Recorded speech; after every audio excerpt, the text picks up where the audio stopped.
Hello everyone, मेडिएक्स education में आप सभी का स्वागत है। सब्जेक्ट ऑब्स्टेट्रिक एंड गायनेकोलॉजी में आज हम बात करेंगे नॉर्मल लेबर के बारे में। नॉर्मल लेबर क्या होता है, इसकी टर्मिनोलॉजी यूटोशिया जिसको हम नॉर्मल वेजाइनल डिलीवरी के नाम से भी जानते हैं।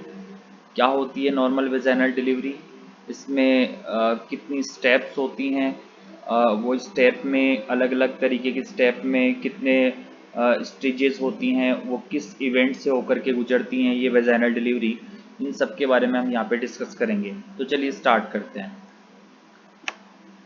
लेबर प्रोसेस में हम बात करेंगे, कुछ मैंने पॉइंट एनलिस्ट किए हैं, इनके बारे में हम बात करेंगे यहाँ पे। सबसे पहले हम बात करेंगे नॉर्मल लेबर की डेफिनेशन और जिसको हम क्या कहते हैं, यूटोशिया। उसके बाद में हम बात करेंगे एबनॉर्मल लेबर के बारे में, एबनॉर्मल लेबर की डेफिनेशन के बारे में, जिसको हम मेडिकल टर्मिनोलॉजी में कहते हैं डिस्टोशिया। थर्ड जो पॉइंट है उसके बारे में हम बात करेंगे। थर्ड पॉइंट जो है वो है causes of onset of labour, कि लेबर को होने के ऐसे कौन से कारण हैं जिनकी वजह से लेबर प्रोसेस होती है। उसके बाद हम बात करेंगे लेबर पेन्स के बारे में, कि लेबर पेन जो है वो क्या होता है, कितने टाइप के लेबर पेन्स आते हैं और उनकी फ्रिक्वेंसी कितनी रहती है। उसके बाद में हम बात करेंगे स्टेजेस ऑफ लेबर की। स्टेजेस ऑफ लेबर में कितनी स्टेज होती है लेबर के अंदर, उनके लिए क्या क्या मैनेजमेंट किया जाता है, वो हम सारा सब कुछ यहाँ पे स्टेजेस ऑफ लेबर के बारे में हम बात करेंगे। उसके बाद 6 पॉइंट में हम बात करेंगे इवेंट्स ऑफ लेबर की, कि लेबर के दौरान क्या क्या ऐसे चेंजेस हैं जो होते हैं यूट्रस के अंदर, पेल्विस के अंदर। उन चेंजेस की हम यहाँ पे बात करेंगे कि लेबर के दौरान क्या क्या यहाँ पे चेंजेस रहेंगे, उनकी बात करेंगे हम इवेंट्स ऑफ लेबर के अंदर। उसके बाद हम बात करेंगे मैकेनिज्म ऑफ लेबर की, और मैकेनिज्म ऑफ लेबर में किस तरीके से बेबी जो है वो पूरी लेबर प्रोसेस में कैसे जो है वो डिसेंड होता है, किस तरीके से वो अपनी इंट्रा यूट्राइन लाइफ से एक्स्ट्रा यूट्राइन लाइफ में ट्रैवल करता है। ये सारा सब कुछ हम यहाँ पे डिस्कस करेंगे मैकेनिज्म ऑफ लेबर में। उसके बाद लास्ट वन, इसमें हम बात करेंगे मैनेजमेंट, जो टोटल लेबर का जो मैनेजमेंट है वो कैसे किया जाता है, वो सारा सब कुछ हम यहाँ पे डिस्कस करेंगे मैनेजमेंट के अंदर। तो पार्ट 1, ये पार्ट 1 है। पार्ट 1 में हम बात करेंगे किसके बारे में, पार्ट 1 में कुछ पॉइंट्स के बारे में बात करेंगे। वो पॉइंट्स कौन कौन से हैं, यहाँ पे हम पार्ट 1 के अंदर, पार्ट 1 में पॉइंट 1, 2, 3, 4, 5 और 6 पॉइंट के बारे में हम यहाँ पे डिस्कस करेंगे पार्ट 1 के अंदर, इवेंट्स ऑफ लेबर तक। ठीक है, तो चलिए स्टार्ट करते हैं, कंटिन्यू करते हैं स्लाइड को। पहले बात करते हैं डेफिनेशन की। डेफिनेशन क्या है, डेफिनेशन यहाँ पे मैंने मेंशन की है, it is the series of events takes place in female reproductive system. एक ऐसी सीरीज, एक ऐसा सिस्टमेटिक सीरीज जो कि कहाँ पे ये इवेंट जो है वो कहाँ पे प्लेस होता है, ये कहाँ पे कंप्लीट होती है, ये फीमेल रिप्रोडक्टिव सिस्टम में कंप्लीट होती है। और यहाँ से जो ग्रोविंग प्रोडक्ट है वो क्या होता है, एक्सपेल आउट होता है, to expel out the viable product. अब जो ग्रोविंग प्रोडक्ट है उसको हम क्या कहेंगे, वायबल प्रोडक्ट बोलेंगे। वायबल प्रोडक्ट इसका मतलब वो टर्म डिलीवरी की कंडीशन में जा रहा है, टर्म डिलीवरी की कंडीशन में जा रहा है, इट मीन्स कि वो सर्वाइवल प्रोडक्ट है, वो सर्वाइव कर सकता है। ठीक है, तो ये वायबल प्रोडक्ट इस फीमेल रिप्रोडक्टिव सिस्टम से एक ऐसी सीरीज से गुजरेगा, एक ऐसी सिस्टमेटिक सीरीज से गुजरेगा जिसमें क्या होगा, एक्सपेल होगा वो। और एक्सपेल कहाँ से होगा, out of the womb through the vagina. अपने जो वॉम्ब है यानी कि जो मदर का जो गर्भ है, यूट्रस है, वहाँ से निकल करके किसके थ्रू, वेजाइना के थ्रू बाहर निकलेगा इनटू द आउटर वर्ल्ड। कहाँ पे आएगा, अपनी इनर वर्ल्ड से आउटर वर्ल्ड में आएगा, यानी कि इंट्रा यूट्राइन लाइफ से एक्स्ट्रा यूट्राइन लाइफ में आएगा। तो यहाँ पे नॉर्मल लेबर क्या है? नॉर्मल लेबर एक ऐसी सीरीज, एक ऐसी सिस्टमेटिक सीरीज है जिसमें कुछ इवेंट्स होते हैं। ये इवेंट्स फीमेल रिप्रोडक्टिव सिस्टम में होते हैं। ये फीमेल रिप्रोडक्टिव सिस्टम में इवेंट्स के दौरान जो वायबल प्रोडक्ट है, जो कि ग्रोविंग प्रोडक्ट है, वो क्या होगा? एक्सपेल आउट होगा। कहाँ से एक्सपेल आउट होगा? यूट्रस, और यूट्रस के बाद में कहाँ से एक्सपेल आउट होगा? वेजाइना के द्वारा। और कहाँ पे आएगा? अपने इनर वर्ल्ड से आउटर वर्ल्ड के अंदर जो है आएगा। तो ये प्रोसेस जो है वो क्या कहलाती है? ये प्रोसेस कहलाती है लेबर। इस प्रोसेस को हम क्या कहते हैं? लेबर। लेबर का ही दूसरा नाम है यूटोशिया। यूटोशिया इसकी मेडिकल टर्मिनोलॉजी है, तो यूटोशिया के नाम से भी इसको जानते हैं। ठीक है, ये इसकी नॉर्मल मेडिकल टर्मिनोलॉजी है, यूटोशिया। क्लियर? इसकी सेकंड डेफिनेशन भी मैंने यहाँ पे मेंशन की है। Normal labour usually begins within 2 weeks before और after the estimated date of delivery. Estimated date of delivery Naegele's rule के द्वारा निकाली जाती है, जो कि ऑब्स्टेटिशियन वगैरह निकाल के रखते हैं। जब लास्ट मेंस्ट्रुअल पीरियड जो है वो मदर से पूछा जाता है, तो उसके थ्रू जो है क्या निकाली जाती है? नीगल्स रूल लगा करके एक्सपेक्टेड डेट ऑफ डिलीवरी निकाली जाती है। उसमें 7 LMP के अंदर जो है वो 7 डेज प्लस 9 मंथ ऐड करते हैं, और LMP से जो है एक्सपेक्टेड डेट ऑफ डिलीवरी या एस्टिमेटेड डेट ऑफ डिलीवरी निकाली जाती है। तो इसमें नॉर्मल लेबर की डेफिनेशन क्या बोली गई है? इसमें ये कहा गया है कि जो एस्टिमेटेड डेट ऑफ डिलीवरी है उसके 2 वीक या तो पहले या बाद में ये नॉर्मल लेबर की प्रोसेस क्या होती है? कंप्लीट होती है। इन ए फर्स्ट प्रेगनेंसी में जो लेबर है वो यूजुअली कितना जा सकता है? ये जो ड्यूरेशन जाएगा नॉर्मल लेबर का वो कितना जा सकता है? 12 to 18 आवर्स तक जा सकता है। और अगर सब्सिक्वेंट लेबर की बात करें कि कोई बार बार प्रेग्नेंट होकर के आ रही है मदर और बार बार लेबर प्रोसेस हो रहा है, तो उसमें लेबर प्रोसेस की जो टाइम ड्यूरेशन है वो क्या हो सकती है? घट भी सकती है, 6 to 8 आवर्स तक जा सकता है, लाइक इन मल्टीग्रेविडा फीमेल्स।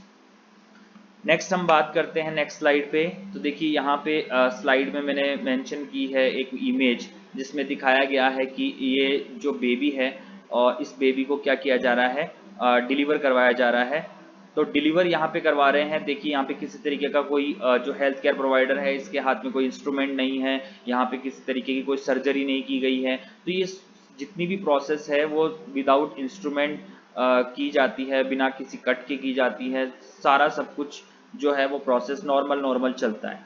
तो इस प्रोसेस को हम कहते हैं यूटोशिया। ये हेल्थ केयर प्रोवाइडर असिस्ट करवाते हैं इसको, और मदर का भी इसमें फुल्ली जो है वो मदर भी एफर्ट लगाती है। तो इसमें देखिए यहाँ पे 3P की बात करेंगे हम, यहाँ पे 3 P's की बात करेंगे कि 3 P's जो है वो इम्पॉर्टेंट है। वो ये 3 P's क्या है? ये 3 P's क्या हैं? 3P की बात करेंगे यहाँ पे। इसमें पहला P जो है वो है पावर से रिलेटेड। पावर का मतलब कहाँ से है? पावर का मतलब वॉम्ब यानी कि यूट्रस से। यूट्रस में क्या आएंगे? कॉन्ट्रैक्शंस आएंगे, फोर्स होगा। फोर्स कहाँ से लगेगा? यूट्रस से लगेगा। तो कॉन्ट्रैक्शंस के दौरान फोर्स लगेगा। तो पहला पी जो है वो किसको इंडिकेट करता है? पहला पी जो है वो पावर को इंडिकेट करता है। पहला पी जो है वो किसको इंडिकेट करेगा? वो पावर को इंडिकेट करेगा। Power means the uterine contraction. Next जो P है वो बात करेंगे इसमें कि नेक्स्ट P जो है वो किसको इंडिकेट करेगा? नेक्स्ट P जो है वो किसको इंडिकेट करेगा? वो करेगा पासेस को। नेक्स्ट P जो है वो किसको इंडिकेट करेगा? पासेस क्या है यहाँ पे? पासेस जो है वो ये है कि बच्चा जो है वो कहाँ से निकल करके आ रहा है? तो वो फीमेल रिप्रोडक्टिव सिस्टम से निकल के आ रहा है। और वो फीमेल रिप्रोडक्टिव सिस्टम जो है वो किसके अंदर है? कौन से बॉनी स्ट्रक्चर्स में है? तो वो पेल्विस के अंदर है। तो यहाँ पे पासेस जो है वो किसको हम बोलेंगे? पेल्विस को बोलेंगे। तो पेल्विस की शेप कैसी है, पेल्विस की जो लेंथ कितनी है, उसका डायामीटर कितना है, वो सब मैटर करता है यहाँ पे। ठीक है, तो पासेस भी जो है वो यहाँ पे इंपॉर्टेंट है। तो पहला P पावर हो गया, दूसरा P पासेस, और तीसरा जो P है उसको हम बोलते हैं पैसेंजर। उसको हम बोलते हैं पैसेंजर।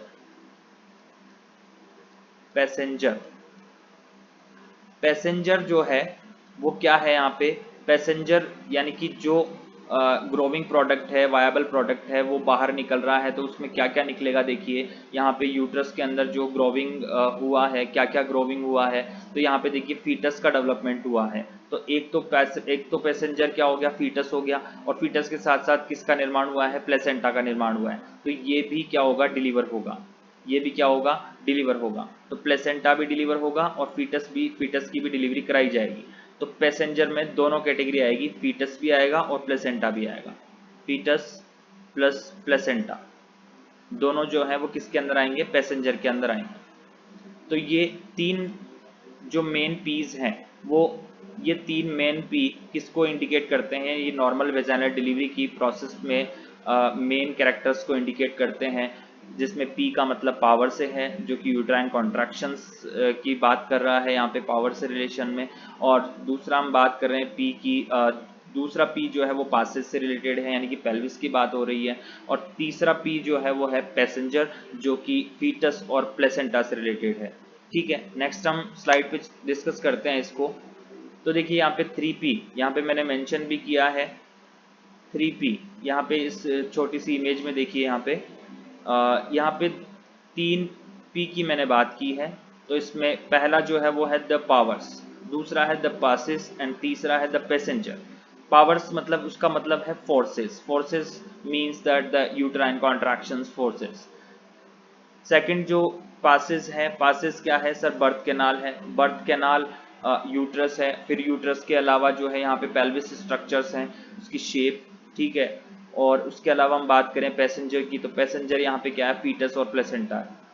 तो 3P's, the process of labour is in strong relationship. एक जो प्रोसेस ऑफ लेबर होती है ये एक स्ट्रॉन्ग रिलेशनशिप में रहती है। किसके स्ट्रॉन्ग रिलेशनशिप में, 3P's के स्ट्रॉन्ग रिलेशनशिप में। 3P's के स्ट्रॉन्ग रिलेशनशिप में रहती है। पहला पी क्या है, जिसमें पहला पी जो है वो है द पावर्स, जो कि किसको इंडिकेट कर रहा है, द यूट्राइन कॉन्ट्रैक्शन को इंडिकेट कर रहा है। दूसरा पी जो है वो किसको इंडिकेट कर रहा है, वो पेल्विस को, पासिस को इंडिकेट कर रहा है। Passages means the pelvis involving shape, इसमें पेल्विस की शेप आ गई, पेल्विस की साइज आ गई, पेल्विस की एडिक्वेसी कैसी है, ठीक है। तो बोला जाता है कि जो नॉर्मल वेजाइनल डिलीवरी है उसके लिए गायनेकोइड पेल्विस जो है वो क्या रहता है, फेवरेबल रहता है। कंपैरिजन एंथ्रोपॉइड पेल्विस के, प्लैटीपेलोइड पेल्विस के, एंड्रॉइड पेल्विस के, तो इनके कंपैरिजन में गायनेकोइड पेल्विस जो है वो क्या है, नॉर्मल कंडीशन में रहता है और वो फेवरेबल है वेजाइनल डिलीवरी के लिए। तीसरी हम बात करते हैं यहाँ पे तीसरा जो पी है वो है the passenger. Passenger that means the size, position and the presentation of the fetus. Fetus की जो है वो साइज कैसी है, उसकी पोजीशन कैसी है, उसका प्रेजेंटेशन कैसा है, ये भी मैटर करता है। तो ये किसकी बात हो रही है, ये पैसेंजर की बात हो रही है। इसके अलावा इसमें जो है प्लेसेंटा की स्ट्रक्चर्स भी आती हैं। उसके अलावा जो है बैग ऑफ वाटर हो गया, एमनियोटिक सैक हो गया जिसमें एमनियोटिक फ्लूइड भरा होता है। ये सारे जो है वो जितने भी अंदर जो ग्रो हुआ है वो सारा जो भी ग्रोविंग मटेरियल है वो सारा बाहर आएगा। तो वो सारा किस में आता है, वो पैसेंजर के अंदर आएगा। तो पैसेंजर, पावर, पैसेज और पैसेंजर, ये तीनों जो है वो मेन स्ट्रॉन्ग रिलेशनशिप को बताते हैं। किसकी मेन स्ट्रॉन्ग रिलेशनशिप को, ये प्रोसेस ऑफ लेबर की स्ट्रॉन्ग रिलेशनशिप को बताएंगे। नेक्स्ट स्लाइड पे चलते हैं। इसमें कुछ यहाँ पे मैंने पॉइंट्स मेंशन किए हैं कि पासेज से रिलेटेड जो है पैसेज वे जो है वो कैसा होना चाहिए। तो पासेज वे जो है हम मैटरनल पेल्विस की बात कर रहे हैं, तो मैटरनल पेल्विस जो है और उसके सॉफ्ट टिश्यूज की बात हो रही है। मैटरनल पेल्विस और सॉफ्ट टिश्यूज की बात हो रही है, उसमें सबसे पहले हम बात करेंगे पेल्विस के टाइप की। तो पेल्विस के टाइप में मैंने बताया कि नॉर्मल वेजाइनल डिलीवरी के लिए जो है वो कैसा पेल्विस होना चाहिए, गायनेकोइड पेल्विस होना चाहिए। पेल्विस जो है वो कैसा होना चाहिए, गायनेकोइड पेल्विस होना चाहिए। तो 50% मोस्टली केसेस में जो है आपको गायनेकोइड पेल्विस के गायनेकोइड पेल्विस जो है आपको देखने को मिलेगा। एंड्रॉइड पेल्विस, एंथ्रोपॉइड और प्लेटीपेलोइड, इनके केस में जो है वेजाइनल डिलीवरी मोस्टली जो देखा जाए तो पॉसिबल नहीं हो पाती है। तो इनके केस में जो है मोस्टली क्या कराना पड़ता है, सिजेरियन सेक्शन ही कराना पड़ता है। उसके अलावा अगर हम बात करें कि पेल्विक प्लेन्स की, तो पेल्विक प्लेन जो है वो कैसा होना चाहिए। पेल्विक प्लेन का मतलब यहाँ पे है कि उसके डायमीटर से, पेल्विक प्लेन जो उसके आउटलेट के अंदर अगर हम बात करें इसके कुछ डायमीटर्स की, एंटीरो पोस्टीरियर डायमीटर, तो उसमें पेल्विक प्लेन में हम बात करते हैं पहले इनलेट के डायमीटर। इनलेट के डायमीटर में हम डायगोनल कॉन्जुगेट वो कितना होना चाहिए, अप्रोक्सीमेटली 13 सेंटीमीटर से क्या होना चाहिए, ज़्यादा होना चाहिए। तो ये पेल्विक प्लेन देखनी पड़ती है जब भी चेक करते हैं नॉर्मल लेबर के लिए। उसके अलावा अगर हम बात करें कि इंटरस्पाइनस जो कि मिड पेल्विस में चेक किया जाता है, तो इंटरस्पाइनस में जो है वो डायमीटर जो है वो कितना होना चाहिए, 10.5 सेंटीमीटर से ज़्यादा होना चाहिए। आउटलेट में चेक करेंगे तो ट्रांसवर्स डायमीटर जो है वो कितना होना चाहिए, 10.5 सेंटीमीटर से ज़्यादा होना चाहिए। ये पेल्विक प्लेन के डायमीटर जो है वो होने चाहिए, तब जाकर के एक नॉर्मल डिलीवरी प्रोसेस जो है वो कंप्लीट होगी। तो स्ट्रॉन्ग रिलेशनशिप की बात हो रही है, जिसमें पहला जो स्ट्रॉन्ग रिलेशनशिप है वो किसका देख रहे हैं हम, पैसेज वे का। पैसेज वे में हम बात कर रहे हैं कि मैटरनल पेल्विस और सॉफ्ट टिश्यूज की, जिसमें मैटरनल पेल्विस में पेल्विस का टाइप, जिसमें मैंने बताया कि गायनेकोइड पेल्विस जो है मोस्टली होना चाहिए। पेल्विक प्लेन्स में जो डायमीटर है, डायगोनल कॉन्जुगेट, इंटरस्पाइनस, ट्रांसवर्स डायमीटर, ये कितने होना चाहिए, ये इस नॉर्मल रेंज के अंदर होने चाहिए। लाइक डायगोनल कॉन्जुगेट जो है वो 13 सेंटीमीटर से ज़्यादा होना चाहिए, इंटरस्पाइनस 10.5 सेंटीमीटर से ज़्यादा होना चाहिए, ट्रांसवर्स जो है वो भी 10.5 सेंटीमीटर से ज़्यादा होना चाहिए। सर्विक्स की बात करें तो सर्विक्स की अगर सॉफ्ट टिश्यूज की बात करें तो सर्विक्स जो है वो कैसा होना चाहिए, सॉफ्ट होना चाहिए, इलास्टिक होना चाहिए, ठीक है। और इसके अलावा हम बात करें सर्वाइकल राइपनिंग होनी चाहिए, यानी कि पूरी पैकिंग होनी चाहिए इसकी, ठीक है, विदाउट एनी स्कार, कोई स्कार वगैरह जो है वो नहीं होना चाहिए, एंटीरियरली सिचुएटेड होना चाहिए। उसके अलावा अगर हम बात करें वेजाइना की और पेरिनियम की, तो वेजाइना और पेरिनियम भी कैसी होनी चाहिए, सॉफ्ट और इलास्टिक होनी चाहिए, बिना किसी स्कारिंग के, बिना किसी स्कार वगैरह के। दूसरी हम बात करें कि पैसेंजर की, पैसेंजर पैसेंजर क्या है सर, पैसेंजर इसका मतलब है कि फीटल साइज की बात हो रही है, fetal size, fetal presentation, fetal position की बात हो रही है। तो फीटल साइज, फीटल प्रेजेंटेशन और फीटल पोजीशन। इसके बाद में हम इसमें जो मेनली पॉइंट हैं वो है लाई, एटीट्यूड, प्रेजेंटेशन, फीटस की पोजीशन, फीटस की हेड साइज और फीटस का शोल्डर साइज। इसमें ये मेन पॉइंट है। जिसमें फीटस की लाई यानी कि फीटस की जो स्पाइन है उससे और मदर की जो पेल्विस है उसकी मिड लाइन से उसकी पोस्चर जो है वो कैसी है, तो वो कैसी होनी चाहिए, या तो लॉन्गिट्यूडिनल होनी चाहिए या ट्रांसवर्स होनी चाहिए, और उसमें भी मोस्टली जो है वो कैसी होनी चाहिए, लॉन्गिट्यूडिनल होनी चाहिए। एटीट्यूड की बात करें तो एटीट्यूड जो है वो बेबी का खुद के साथ पोस्चर कैसा है, तो फ्लैक्स्ड जो है अगर है बेबी का जो हेड है अपने ट्रंक और अपने नीज के साथ जो है वो पूरा फ्लैक्शन मैनर में है, इसका मतलब जो है क्या है, पैसेंजर जो है वो ठीक है, नॉर्मल वेजाइनल डिलीवरी के लिए फेवरेबल है। तो फ्लैक्स्ड एटीट्यूड होना चाहिए बच्चे का। उसके अलावा हम बात करें कि प्रेजेंटेशन में हमने मोस्टली देखा था कि सिफेलिक प्रेजेंटेशन जो है वो मोस्टली होना चाहिए, ठीक है, ये नॉर्मल वेजाइनल डिलीवरी के लिए फेवरेबल है। और इसमें भी सिफेलिक में भी कौन सा होना चाहिए, वर्टेक्स प्रेजेंटेशन होना चाहिए, क्योंकि सिफेलिक में 3 प्रेजेंटेशन आते हैं, फेस प्रेजेंटेशन भी आता है, ब्रो प्रेजेंटेशन भी आता है और वर्टेक्स प्रेजेंटेशन भी आता है, तो मोस्टली वर्टेक्स होना चाहिए। ब्रीच प्रेजेंटेशन जो है, अगर ऐसा ब्रीच प्रेजेंटेशन भी है तो ऐसी कंडीशन में भी वेजाइनल डिलीवरी करा सकते हैं, उसमें कुछ मेथड्स वगैरह यूज करने पड़ते हैं, लेकिन मोस्टली जो है वो कैसा प्रेजेंटेशन होना चाहिए, सिफेलिक प्रेजेंटेशन होना चाहिए।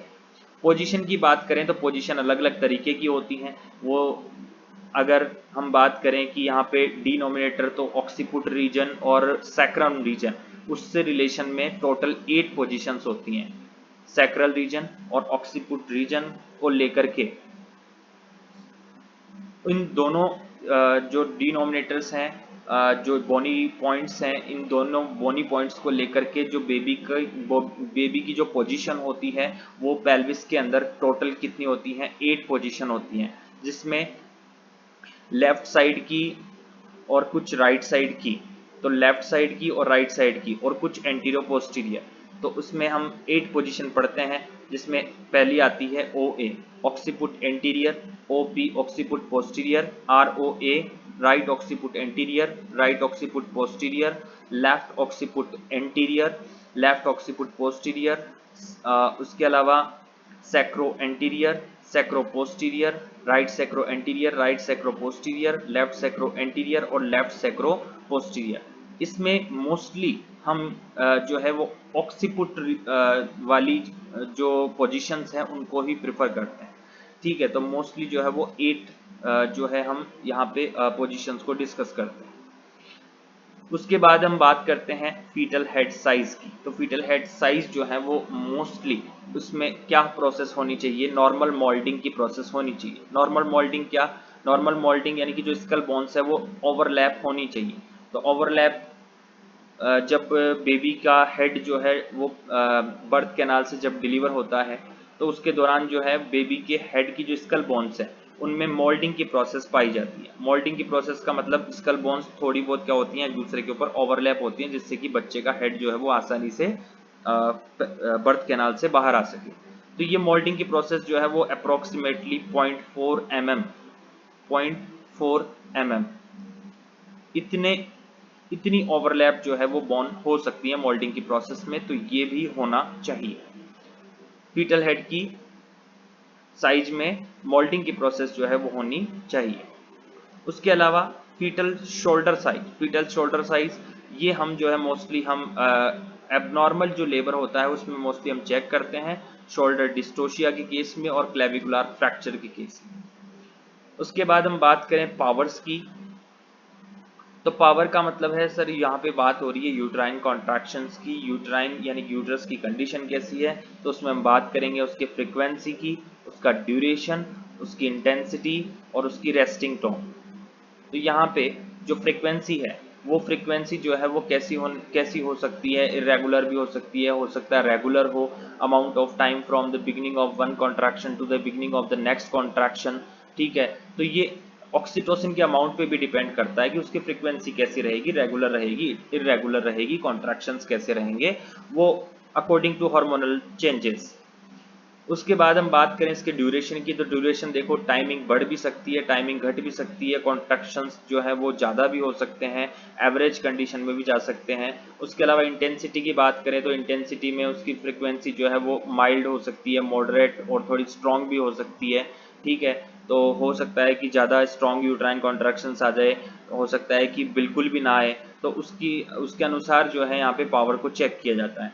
उसके अलावा हम बात करें यहाँ पे रेस्टिंग टोन की, तो रेस्टिंग टोन में जो है वो कॉन्ट्रैक्शंस की जो है जो रेट है वो यहाँ पे क्या की जाती है, चेक की जाती है। तो रेस्टिंग टोन में हम देखेंगे कि जो यूट्रोप्लेसेंटल परफ्यूजन है, जो जब प्लेसेंटा जो है वो यूट्रस के साथ जब अटैच रहता है, जब वहाँ से डिटैच होने लगता है, तो वो उस समय यूट्राइन कॉन्ट्रैक्शंस जो है वो कितने रहते हैं, कितने इंक्रीज होते हैं, वो फ्रीक्वेंसी यहाँ पे चेक की जाती है। तो ये पावर्स की बात होती है। तो ये सारी बातें जो है वो यूट्राइन कॉन्ट्रैक्शन से रिलेटेड है। फ्रीक्वेंसी हो गया, ड्यूरेशन हो गया, इंटेंसिटी और रेस्टिंग टोन।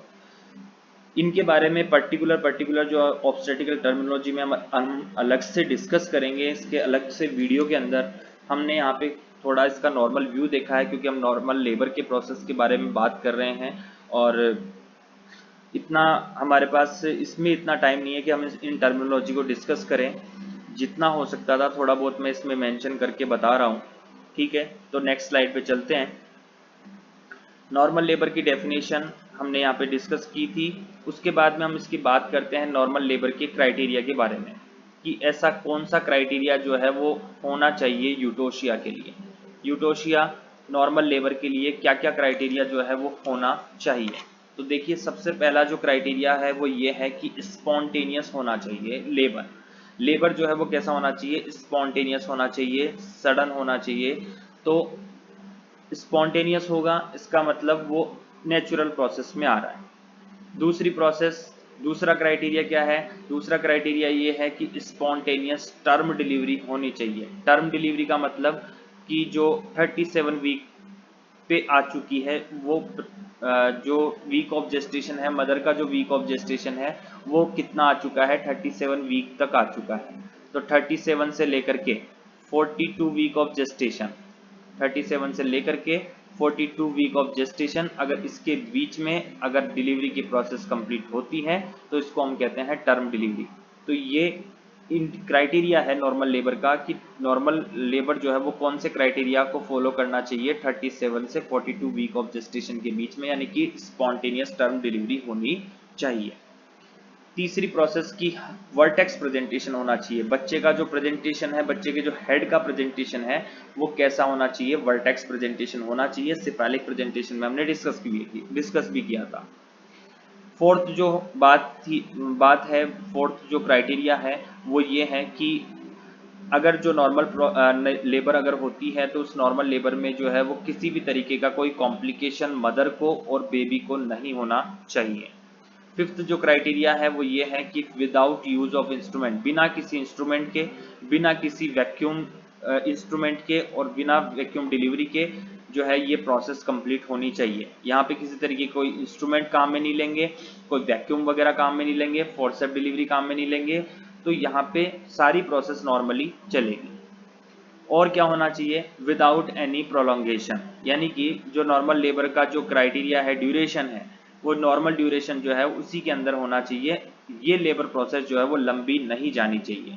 तो हम जब भी हम देखते हैं कि प्रोलॉन्ग लेबर के केस होते हैं तो उसमें जो है वो डिलीवरी जो है वो 18 घंटे से भी ज़्यादा जो है वो चली जाती है।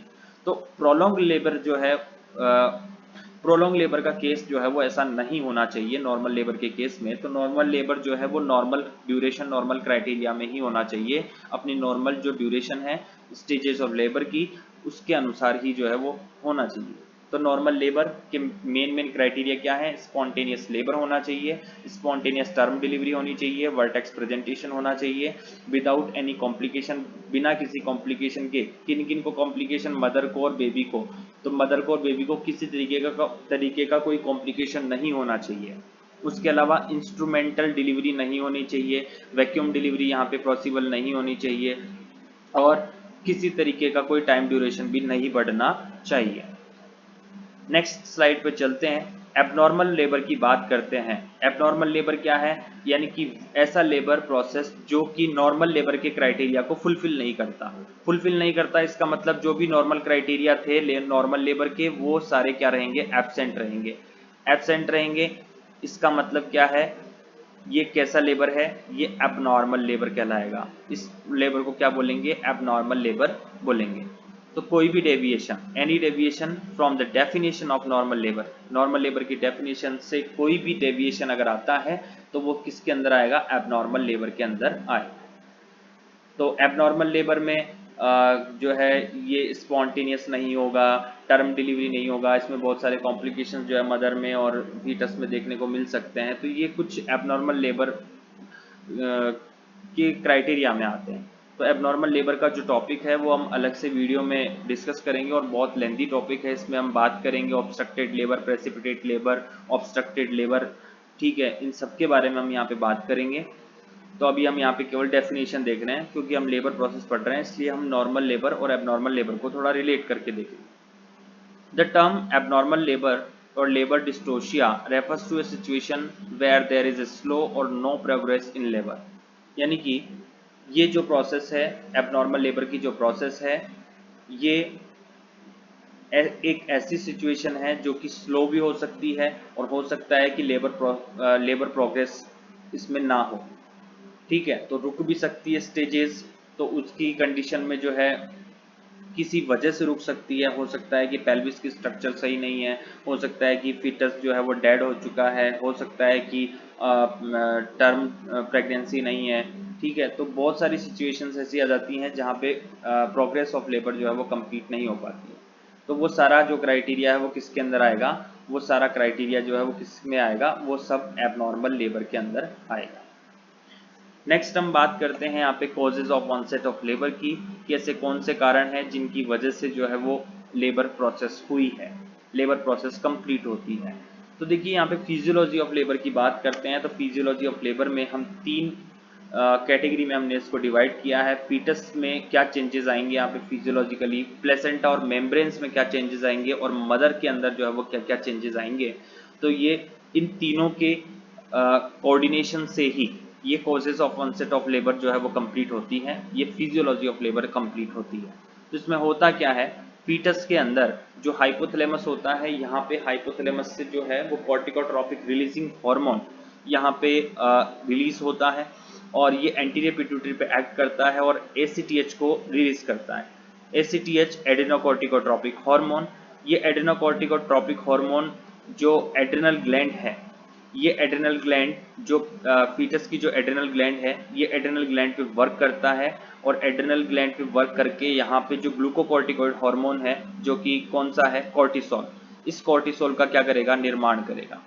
जब कॉर्टिसोल का निर्माण हो जाता है तो कॉर्टिसोल का एक फंक्शन और होता है कि फीटल लंग मैच्योरिटी में भी काम आता है। उसके अलावा ये कॉर्टिसोल क्या करता है, ये कॉर्टिसोल कुछ हार्मोन्स के लेवल को बढ़ा देता है। तो हार्मोन्स के लेवल में मोस्टली जो है ये ईस्ट्रोजन के लेवल को बढ़ा देता है। तो प्लेसेंटा एंड मेम्ब्रेन्स में क्या करेगा, ये मोस्टली देखा जाता है कि यहाँ पे DHEA यानी कि डिहाइड्रो एपीएंड्रोस्टेरॉन के लेवल को बढ़ा देगा। ये डिहाइड्रो एपीएंड्रोस्टेरॉन ये प्लेसेंटा एंड मेम्ब्रेन्स में कोलेस्ट्रॉल के लेवल से बनता है। कोलेस्ट्रॉल के बाद में बनता है प्रेग्नेलॉन, उसके बाद में DHEA और उसके बाद में एस्ट्राडायोल और फिर उसके बाद में एस्ट्रियोल। इनका फॉर्मेशन इस स्टेप के द्वारा रहता है। तो मोस्टली इसके ऊपर वर्क करता है, इसके लेवल को बढ़ा देगा। अब इसके लेवल को बढ़ाने से होगा क्या, इसके लेवल को बढ़ाने से ऑक्सीटोसिन का जो लेवल है जो मदर के अंदर आ रहा है, वो ऑक्सीटोसिन का लेवल जो है वो कहीं ना कहीं इंक्रीज होगा। उसके साथ ही कॉर्टिसोल क्या करेगा, ऑक्सीटोसिन के लेवल को बढ़ाएगा। ऑक्सीटोसिन के लेवल को बढ़ाएगा तो ये कौन सा ऑक्सीटोसिन है, यहाँ पे प्लेसेंटल ऑक्सीटोसिन की बात हो रही है। तो प्लेसेंटल ऑक्सीटोसिन जो है वो क्या हो जाएगा, इंक्रीज हो जाएगा। उसके साथ ही कुछ प्रोस्टाग्लैंडिन्स जो है जो कि local hormone of the body है, वो भी यहाँ पे क्या होंगे, रिलीज होंगे। उसके साथ साथ जो है वो कॉर्टिकोट्रोपिक रिलीजिंग हार्मोन जो कि प्लेसेंटल कॉर्टिकोट्रोपिक रिलीजिंग हार्मोन है, ये भी यहाँ पे जो है वो सिक्रीट होगा। उसके साथ साथ इधर देखिए यहाँ पे मदर में क्या होगा, मदर में क्या क्या चेंजेस आएंगे। मदर में यहाँ पे जो मदर का जो हाइपोथैलेमस है, यहाँ पे पोस्टीरियर पिट्यूटरी से जो मदर के हाइपोथैलेमस क्या करेगा, यहाँ पे स्टिमुलेट करेगा पोस्टीरियर पिट्यूटरी को। पोस्टीरियर पिट्यूटरी जो है वो ऑक्सीटोसिन को रिलीज करेगी। तो यहाँ पे कॉर्टिसोल, कॉर्टिसोल के अलावा ईस्ट्रोजन लेवल, ईस्ट्रोजन लेवल, उसके अलावा ऑक्सीटोसिन लेवल, इधर मदर का ऑक्सीटोसिन लेवल, ये सभी और प्रोस्टाग्लैंडिन और कुछ कैल्शियम इनफ्लक्स, कैल्शियम इनफ्लक्स भी यहाँ पे निकलेगा। ये सभी मिलकर के क्या करवाएंगे, इस यूट्रस, मदर में यूट्रस के ऊपर क्या करवाएंगे, कॉन्ट्रैक्शंस कराएंगे। क्या करवाएंगे, कॉन्ट्रैक्शन कराएंगे। यहाँ पे कॉन्ट्रैक्शन कहाँ पे होंगे, यूट्रस में ऑक्सीटोसिन रिसेप्टर्स पाए जाते हैं। यहाँ पे ऑक्सीटोसिन वर्क करेगा और क्या करवाएगा, मदर के यूट्रस में यूट्राइन कॉन्ट्रैक्शन करवाएगा। यूट्राइन कॉन्ट्रैक्शन करवाने से होगा क्या, जो रप्चर जो मेम्ब्रेन है, बेग ऑफ मेम्ब्रेन है, वो क्या हो जाएगी, रप्चर हो जाएगी। और रप्चर भी कैसी होगी, SROM रप्चर होगी। SROM का मतलब होता है स्पॉन्टेनियस रप्चर ऑफ मेम्ब्रेन। तो पहले क्या होगा, कॉन्ट्रैक्शंस होंगे इस फिजियोलॉजी ऑफ लेबर के दौरान। इस फिजियोलॉजी ऑफ लेबर से क्या होंगे, कॉन्ट्रैक्शंस आएंगे। कहाँ पे आएंगे, मदर के यूट्रस में कॉन्ट्रैक्शंस आएंगे और उसके बाद में स्पॉन्टेनियस रप्चर ऑफ मेम्ब्रेन और उसके बाद में लेबर प्रोसेस जो है वो क्या होगी, कंटिन्यू होगी। तो ये जो है वो क्या है, फिजियोलॉजी ऑफ लेबर। नेक्स्ट हम स्लाइड पे डिस्कस करते हैं इसके 5th पॉइंट के बारे में जो कि है लेबर पेन। पहला हमने यहाँ पे बात किया डेफिनेशन के बारे में। तो पहले हमने देखा था कि हमने क्या क्या डिस्कस करेंगे। तो हमने बात की थी कि सर डेफिनेशन की बात करेंगे, यूटोसिया की डेफिनेशन की बात करेंगे। उसके बाद में हमने जो है नॉर्मल लेबर की डेफिनेशन की हमने बात कर ली, उसके क्राइटेरिया देख लिए। उसके बाद जो है हमने एबनॉर्मल लेबर को देख लिया, ठीक है। उसके बाद हमने causes of onset of labour को देख लिया। Causes of onset of labour यहाँ पे डिस्कस कर लिया, जिसमें फिजियोलॉजी ऑफ लेबर की किस तरीके से जो है वो लेबर प्रोसेस जो है वो अपनी फिजियोलॉजिकल फंक्शन में रहती है। तो फिजियोलॉजिकल फंक्शन में फीटस के अंदर क्या प्रोसेस होगी, प्लेसेंटा और मेम्ब्रेन्स में क्या होगी और मदर में क्या होगी, ये यहाँ पे कुछ हमने यहाँ पे बात की, जिसमें कि mostly oxytocin, mostly cortisol increase होने की वजह से ईस्ट्रोजन का लेवल बढ़ेगा और प्रोस्टाग्लैंडिन और कैल्शियम इन्फ्लक्स की वजह से ये सभी का जो है लेवल है बढ़ने की वजह से क्या होंगी, यहाँ पे ऑक्सीटोसिन रिसेप्टर पे यूट्राइन कॉन्ट्रैक्शंस आएंगे। सॉरी, यूट्रस के जो मसल्स हैं, मायोमेट्रियम है, यहाँ पे पाए जाते हैं ऑक्सीटोसिन रिसेप्टर। तो यहाँ पे इन रिसेप्टर्स के ऊपर क्या आएंगे, कॉन्ट्रैक्शंस आएंगे। कॉन्ट्रैक्शन आने की वजह से स्पॉन्टेनियस रप्चर ऑफ मेम्ब्रेन होगी और उसकी वजह से लेबर प्रोसेस कंटिन्यू। उसके बाद फिफ्थ पॉइंट हम बात करते हैं लेबर पेन्स के बारे में। लेबर पेन्स क्या होते हैं? लेबर पेन यानी कि एक साइन सिम्टम की बात करें तो साइन एंड सिम्टम में हम बात करें कि लेबर प्रोसेस जो है वो कब कंटिन्यू होने वाली है, कब आने वाली है, तो उसके साइन एंड सिम्टम जो है वो लेबर पेन के रूप में आते हैं। तो लेबर पेन दो टाइप के हैं यहाँ पे। पहला जो है वो है फॉल्स लेबर पेन, दूसरा है ट्रू लेबर पेन। पहला है फॉल्स लेबर पेन, दूसरा है true labour pain. False labour pain जो है वो कैसे रहते हैं? इंटेंसिटी फ्रीक्वेंसी में। तो देखिए ये लो रहते हैं, लो इन इंटेंसिटी फ्रीक्वेंसी। इनकी इंटेंसिटी फ्रीक्वेंसी जो है वो कैसी रहेगी? लो रहेगी। तो इसमें जो मदर है वो कंट्रोल कर सकती है ऐसे पेन को। तो फॉल्स लेबर पेन कैसे रहेंगे? लो इन इंटेंसिटी एंड फ्रीक्वेंसी के मैनर में रहेंगे, जबकि ट्रू लेबर पेन जो है वो हाई रहेंगे इन इंटेंसिटी एंड फ्रीक्वेंसी। इसमें मदर जो है वो कंट्रोल नहीं कर पाएगी अपने पेन को, सॉरी। उसके बाद हम बात करते हैं यहाँ पे सेकंड जो पॉइंट है वो है 1 to 2 weeks earlier as true labour pain. False labour pain कब आ जाते हैं? False labour pain 1 to 2 week earlier, जल्दी ही। कब कब से आ जाते हैं? ट्रू लेबर पेन के 1 या 2 सप्ताह पहले। ट्रू लेबर पेन के 1 या 2 सप्ताह पहले क्या आने लग जाते हैं? फॉल्स लेबर पेन आने लग जाते हैं, जबकि ट्रू लेबर पेन जो है वो फॉल्स लेबर पेन के बाद में आते हैं। तीसरा पॉइंट है कि ये कैसे होते हैं नेचर में? ये डल होते हैं, ये नेचर में सीवियर होते हैं। इसमें सर्वाइकल इफेसमेंट नहीं होती हैं, इसमें सर्वाइकल डायलिटेशन नहीं होती हैं ऐसे पेन के अंदर। और ट्रू लेबर पेन में जो है वो सर्वाइकल इफेसमेंट और सर्वाइकल डायलिटेशन प्रेजेंट रहती है। इनके बारे में डिस्कस करेंगे अभी हम आगे नेक्स्ट स्लाइड पे कि इफेसमेंट और डायलिटेशन क्या होता है। तो इफेसमेंट और डायलिटेशन जो है फॉल्स लेबर पेन में नहीं होगा सर्विक्स का, और ट्रू लेबर पेन में सर्विक्स का इफेसमेंट और सर्विक्स का डायलिटेशन होगा। उसके साथ ही अगर हम बात करें फॉल्स लेबर पेन में अदर पॉइंट की, कि इसमें जो पेन है वो सबसाइड हो जाएगा बाय एक्टिविटी और मूवमेंट और एक्टिविटी के साथ क्या हो जाएगा? सबसाइड हो जाएगा पेन। जबकि ट्रू लेबर पेन में अगर मदर कोई एक्टिविटी करती है तो एक्टिविटी के साथ पेन जो है वो सबसाइड नहीं हो पाएगा। Pain do not subside by the activity और मूवमेंट। कोई भी मूवमेंट और एक्टिविटी के द्वारा सबसाइड नहीं होगा यहाँ पे पेन। यहाँ पे शो कैरेक्टरिस्टिक्स जो है वो क्या रहेगी? एब्सेंट रहेगी। जो कैरेक्टरिस्टिक्स है, शो कैरेक्टरिस्टिक्स जो है वो क्या रहेगी? फॉल्स लेबर पेन में एब्सेंट रहेगी, जबकि ट्रू लेबर पेन में क्या रहेगी? प्रेजेंट रहेगी। शो क्या होता है? शो का मतलब होता है blood mix with cervical mucus. जो सर्वाइकल म्यूकस है उस सर्वाइकल म्यूकस के साथ साथ ब्लड का बाहर निकलना, तो ये एक साइन होता है जो कि किसको इंडिकेट करेगा? लेबर प्रोसेस को इंडिकेट करेगा, ट्रू लेबर पेन को इंडिकेट करेगा कि ट्रू लेबर पेन जो है वो स्टार्ट होने लग गए हैं। तो उसके साथ साथ हम चेक करेंगे कि शो आ रहा है। शो का मतलब यानी कि सर्वाइकल म्यूकस के साथ अगर ब्लड आ रहा है इसका मतलब शो प्रेजेंट है, और शो प्रेजेंट है इसका मतलब ट्रू लेबर पेन स्टार्ट हो चुके हैं। ठीक है, तो आई होप कि ये दोनों डिफ्रेंशिएशन आपको समझ में आए होंगे फॉल्स लेबर पेन और ट्रू लेबर पेन के बीच का। नेक्स्ट हम बात करते हैं इसके सर्वाइकल इफेसमेंट और सर्वाइकल डायलेशन की, जो कि एक टर्मिनोलॉजी। क्या है सर्वाइकल इफेसमेंट? देखिए सर्विक्स है। सर्विक्स जो है वो मोस्टली देखने को मिलती है कि ये थिक होती है। कैसी होती है? थिक होती है। यहाँ पे देखिए, यहाँ पे मैं मेंशन कर रहा हूँ ब्लैक मार्किंग से, तो यहाँ पे थिक दिखाई दे रही है आपको। जैसे जैसे इफेसमेंट बढ़ती है तो वैसे वैसे जो इसकी थिकनेस है वो कम होती जाएगी और थीनिंग बढ़ती जाएगी। तो देखिए पहली जो इमेज है, फर्स्ट जो इमेज है, इसमें मैंने मेंशन किया है, यहाँ पे ये ड्रॉ की है लाइन। तो यहाँ पे देखिए सर्विक्स जो है वो कैसी है? थिक है। थिक है इसका मतलब क्या है? इफेस नहीं हुई है। इफेस नहीं हुई है इसका मतलब इसकी थिकनेस में कोई चेंजेस नहीं आ रहा है। थिनिंग पावर जो है वो नहीं हो रही है, थिनिंग पावर नहीं बढ़ रही है। उसके बाद हम बात करें सर्विक्स जो है वो फुल्ली इफेस्ड जो है वो कब हो जाता है?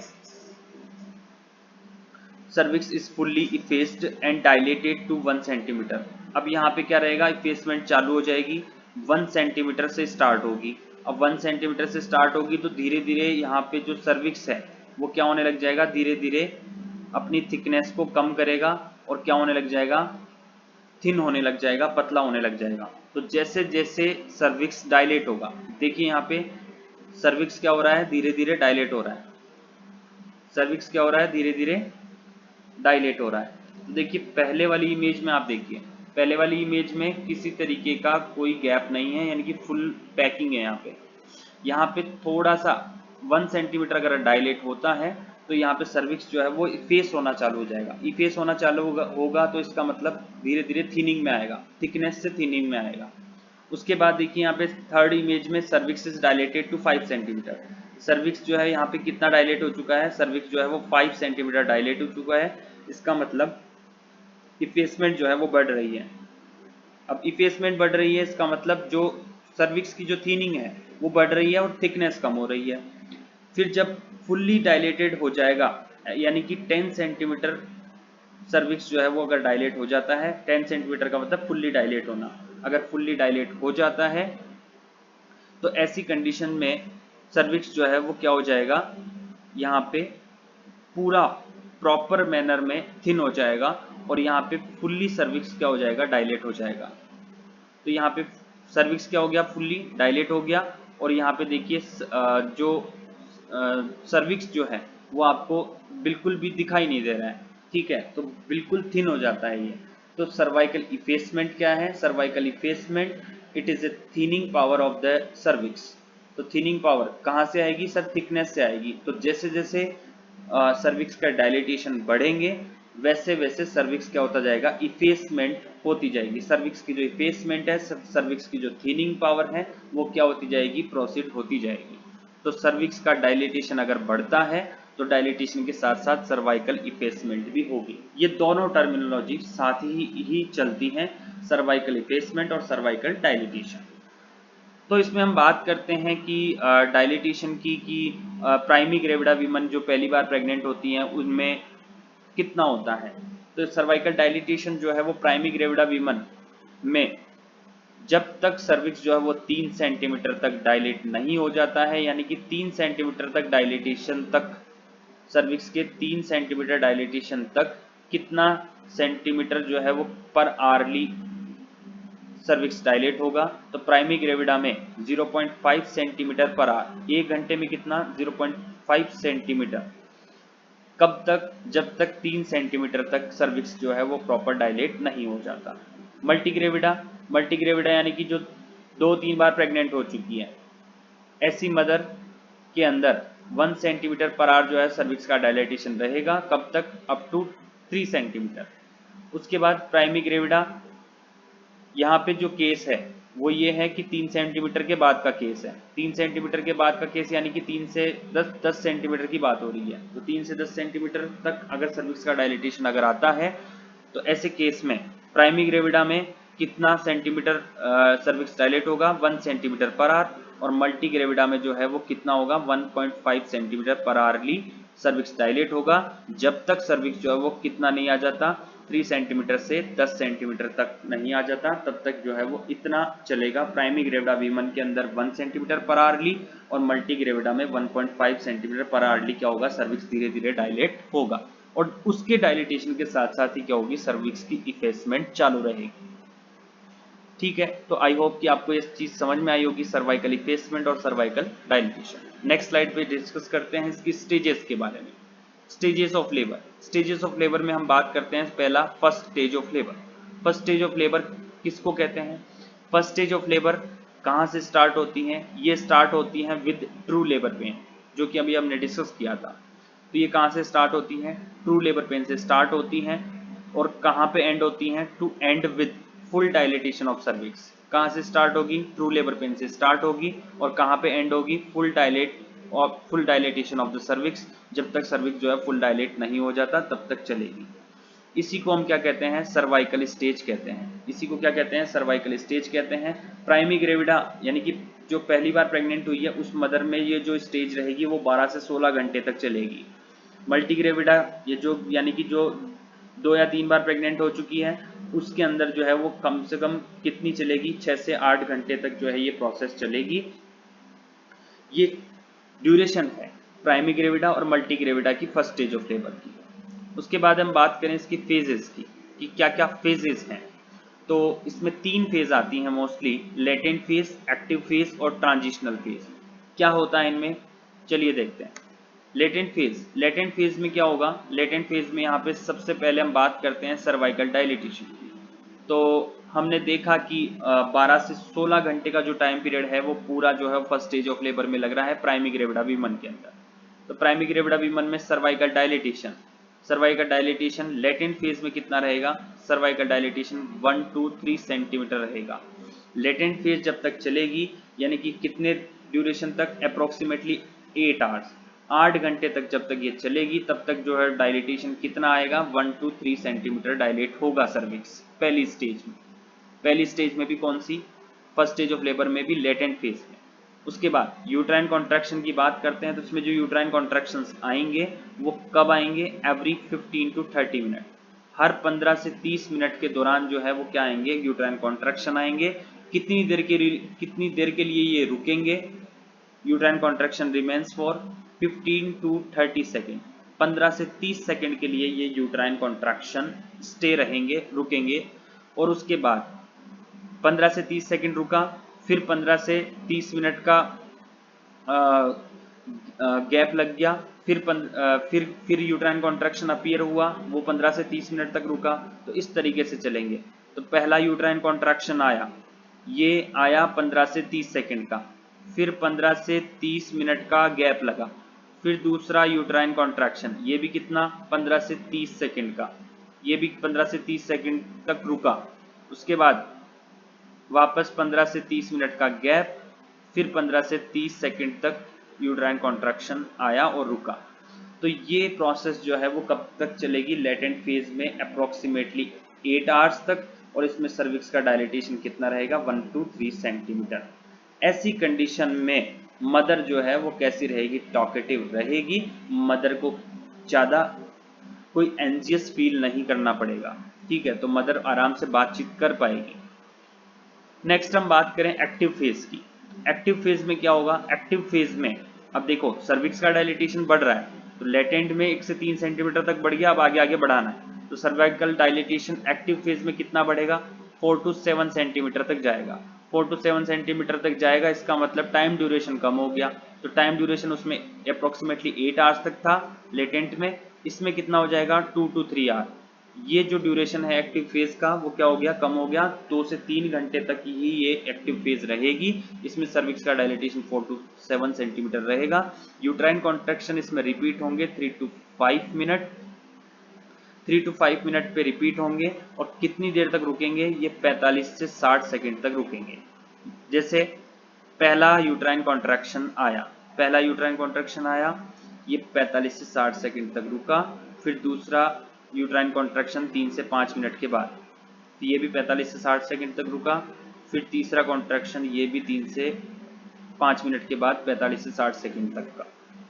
तो इस तरीके से यूट्राइन कॉन्ट्रैक्शंस आएंगे और रिमेन रहेंगे 45 to 60 सेकेंड्स तक, और रिपीट होंगे 3 to 5 मिनट।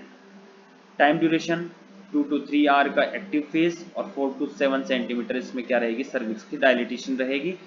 ऐसी कंडीशन में जैसे जैसे देखिए यहाँ पे सर्विक्स का डायलिटेशन हो रहा है, तो वैसे वैसे मदर जो है वो क्या होती जा रही है, एंजियस होती जा रही है।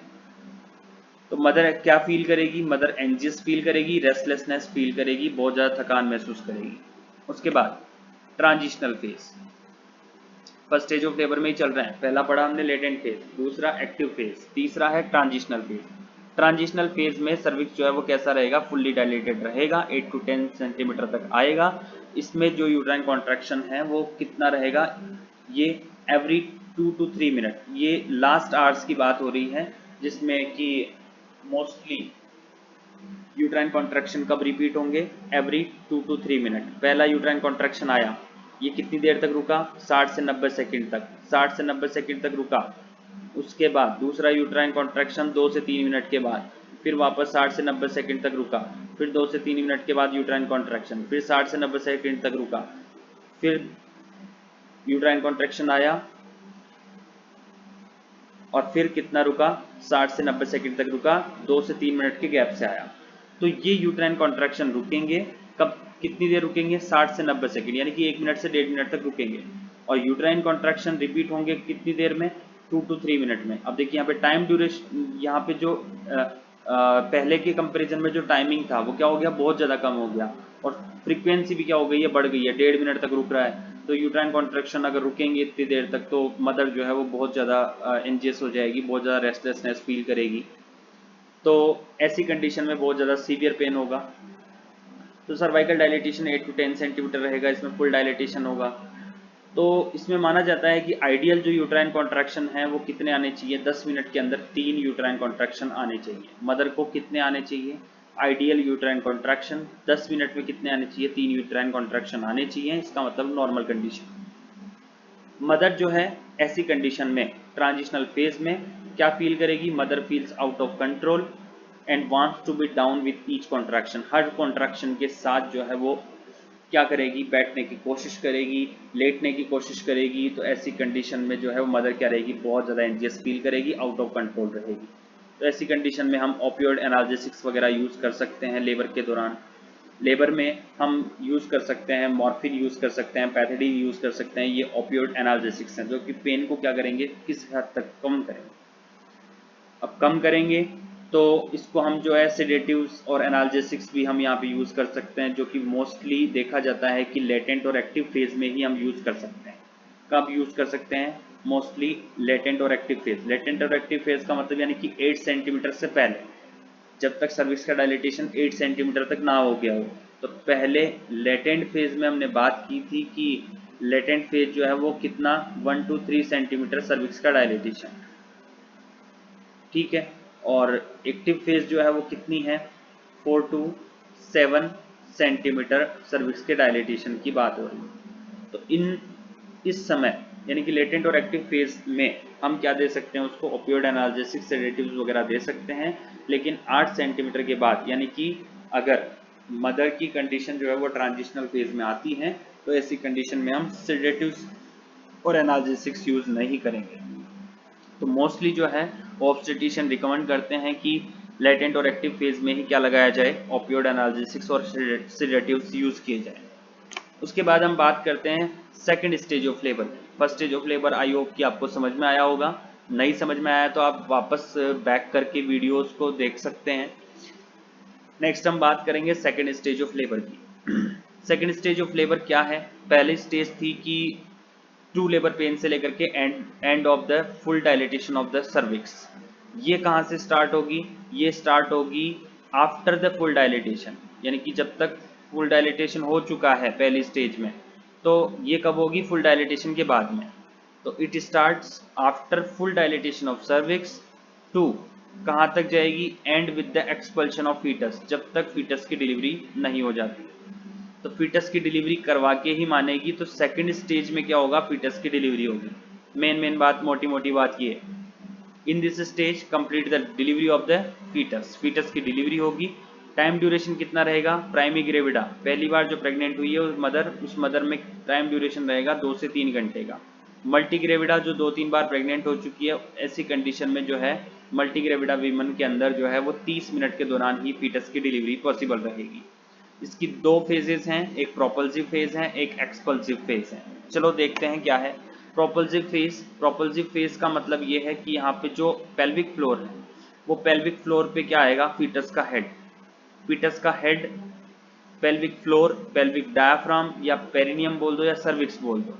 तो पेल्विक फ्लोर पे अगर फीटस का हेड आ जाता है तो ऐसी कंडीशन के अंदर यहाँ पे क्या होगा, जो एनाटॉमिकली अगर हम बात करें तो मस्कुलर स्ट्रक्चर्स जो हैं वो क्या होती हैं, इमर्ज रहती हैं। तो ऊपर की तरफ यानी कि अपर यूट्राइन सेगमेंट में रहती हैं, जो वहाँ पे रहती हैं मसल फाइबर, वहाँ पे रहते हैं लॉन्गिट्यूडिनल। जो अपर यूट्राइन सेगमेंट है वहाँ पे रहेंगे लॉन्गिट्यूडिनल, और जो लोअर यूट्राइन सेगमेंट है वहाँ पे रहते हैं सर्कुलर मसल फाइबर। तो फीटस का जो हेड है वो कहाँ पे आएगा, पेल्विक फ्लोर पे आएगा, पेल्विक डायाफ्राम पे आएगा, पेरिनियम पे या सर्विक्स पे। तो फीटस का हेड कहाँ पे आना, पेल्विक फ्लोर पे आना, इसी को हम क्या कह रहे हैं, प्रोपल्सिव फेज। यहाँ तक आ गया, अब यहाँ तक आ गया, पेल्विक डायाफ्राम तक आ गया। पेल्विक डायाफ्राम या पेल्विक फ्लोर या पेरिनियम सर्विक्स क्या है, ये एक एनाटॉमिकल मस्कुलर स्ट्रक्चर है जो कि सेपरेट करती है पेल्विक कैविटी को पेरिनियम से। पेरिनियम से पेल्विक कैविटी को क्या करेगी, सेपरेट करेगी। इसमें 3 मेन मसल्स आती हैं जो कि पेल्विक फ्लोर की मसल्स हैं, जिसमें आती हैं इलियोकॉक्सिजियस मसल है, इस्चियोकॉक्सिजियस मसल है, प्यूबोकॉक्सिजियस मसल है। ये इलियोकॉक्सिजियस मसल जो है वो इलियम और कॉक्सिक्स बोन के बीच में मसल्स पाई जाती हैं। इस्चियोकॉक्सिजियस मसल जो है वो इस्चियम और कॉक्सिक्स बोन के बीच में पाई जाती हैं। प्यूबोकॉक्सिजियस मसल जो है वो प्यूबिक और कॉक्सिक्स बोन के बीच में पाई जाती हैं। तो मोस्टली इन तीनों बोन्स को जो है वो कंबाइंड करके बोला जाता है कि ये कैसी मसल है, लेवेटर एनाई मसल्स है। ये लेवेटर एनाई मसल हैं। तो इस लेवेटर एनाई मसल के लेवल पे, यानी कि उस पेल्विक फ्लोर के लेवल पे फीटस का हेड आ जाता है। अब आने के बाद आएगा, प्रेशर अप्लाई होगा, धीरे धीरे फीटस डिसेंड होगा। डिसेंड होने के बाद में दूसरी प्रोसेस क्या रहेगी, एक्सपल्सिव फेज। एक्सपल्सिव फेज में क्या रहेगा, फीटस की डिलीवरी रहेगी। यहाँ पे सेकंड स्टेज ऑफ लेबर में एक प्रोसेस और आती है, मैकेनिज्म ऑफ लेबर, उसको हम अलग से डिस्कस करेंगे मैकेनिज्म ऑफ लेबर को। तो उसमें एक्सपल्सिव फेज में बेबी जो है वो किस तरीके से जो है वो उस मसल्स के दौरान जो है वो गुजरता है, किस तरीके से एंगेजमेंट होती है, किस तरीके से स्टेशन पे आता है, फिर क्राउनिंग कैसे होती है, फिर इंटरनल रोटेशन कैसे होता है, एक्सटर्नल रोटेशन कैसे होता है, किस तरीके से जो है बेबी की डिलीवरी होती है, वो सारा सब कुछ हम मैकेनिज्म ऑफ लेबर में हम डिस्कस करेंगे, वो अलग से हम बात करेंगे उसकी। ठीक है, तो अभी इसमें नॉर्मल जो है वो मैं बता रहा हूँ कि सेकंड स्टेज ऑफ लेबर में इसकी डेफिनेशन, टाइम ड्यूरेशन और 2 फेजेस, जिसमें प्रोपल्सिव और एक्सपल्सिव। नेक्स्ट हम बात करते हैं इसके third stage of labour. Third stage of labour क्या है, third stage of labour, fetus की डिलीवरी हो चुकी है। तो फीटस की डिलीवरी हो गई है। अब फीटस की डिलीवरी के बाद तो ये कहाँ से स्टार्ट होगी, it starts after delivery of fetus to end with expulsion of placenta. Placenta का एक्सपल्शन होगा किसमें, थर्ड स्टेज ऑफ लेबर के अंदर। तो डेफिनेशन क्या है, इट स्टार्ट, कब स्टार्ट होगी, after delivery of fetus, delivery of fetus के बाद, to end with expulsion of placenta. और कहाँ पे एंड होगी, जब तक प्लेसेंटा का एक्सपल्शन नहीं हो जाता। तो प्लेसेंटा को एक्सपल्स आउट करा के ही रहेगी ये। थर्ड स्टेज ऑफ लेबर में टाइम ड्यूरेशन जो है वो कितना रहेगा, ये सर रहेगा 15 to 20 मिनट, 15 से 20 मिनट के दौरान जो है वो क्या हो जाना चाहिए, प्लेसेंटा की डिलीवरी जो है वो हो जानी चाहिए। 30 मिनट तक भी जाती है तो इसका मतलब भी नॉर्मल है, प्लेसेंटा की डिलीवरी होनी चाहिए। तो delivery of expulsion of placenta, expulsion of placenta, delivery of placenta के लिए 3 स्टेप मेन है। 3 स्टेप में हम बात करते हैं तो इसमें देखते हैं कि पहला प्रोसेस जो है वो क्या होता है, separation with decidua spongiosum.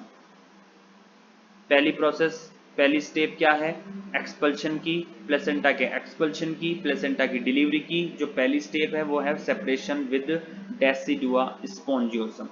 Decidua spongiosum जहाँ से प्लेसेंटा की स्ट्रक्चर मैटरनल जो यूट्रस है यहाँ से जहाँ से अटैच रहती हैं उसको हम कहते हैं डेसिडुआ स्पॉन्जियोसम, जो कि मदर की एंडोमेट्रियल लेयर है, जो कि क्या है, मदर की एंडोमेट्रियल लेयर है। वहां से सेपरेट होगा प्लेसेंटा की स्ट्रक्चर। प्लेसेंटा की कौन सी structure, decidua spongiosum, separation with decidua spongiosum. इसके लिए हम 2 मेथड की बात करेंगे यहाँ पे, सर्ट्स मेथड और मैथ्यू डनकन सेपरेशन मेथड। क्या है ये, सर्ट्स मेथड क्या है, सर्ट्स मेथड और Matthew Duncan separation method. Schultze method ये मोर कॉमन मेथड है, मोस्टली डेसिडुआ स्पॉन्जियोसम का जो सेपरेशन है मोस्टली सर्ट्स मेथड के द्वारा देखने को मिलता है, और मैथ्यू डनकन थोड़ा लेस कॉमन है कंपैरिजन सर्ट्स मेथड के। तो सर्ट्स मेथड क्या है, मोर कॉमन मेथड है और ये थोड़ा लेस कॉमन मेथड है। सर्ट्स मेथड में क्या होगा, जो प्लेसेंटा का जो सेंटर पार्ट है वो सबसे पहले क्या होगा, डिटैच होगा, धीरे धीरे सेपरेट होना स्टार्ट होगा। तो सबसे पहले सेंट्रल पार्ट सेपरेट होगा, उसके बाद में पेरिफेरल पार्ट क्या होगा, प्लेसेंटा का डिटैच होगा, सेपरेट होगा। तो सर्ट्स मेथड में क्या होगा, प्लेसेंटा का सबसे पहले सेंट्रल पार्ट सेपरेट होगा, उसके बाद में पेरिफेरल पार्ट सेपरेट होगा। जबकि मैथ्यू डनकन सेपरेशन मेथड में सबसे पहले पेरिफेरल पार्ट धीरे धीरे सेपरेट होना स्टार्ट होगा और उसके बाद में सेंट्रल पार्ट धीरे धीरे सेपरेट होना स्टार्ट होगा। ठीक है, तो ये कुछ मेथड हैं जिनकी वजह से क्या होता है, प्लेसेंटा की जो स्ट्रक्चर हैं वो क्या होती हैं, धीरे धीरे सेपरेट होती हैं। उसके बाद सेपरेट होने के बाद जब पूरा प्लेसेंटा सेपरेट हो जाता है तो दूसरी स्टेप जो आती है वो आती है डिसेंट। धीरे धीरे क्या होता है, डाउनवर्ड मूवमेंट होगा किसका, प्लेसेंटा का, वाया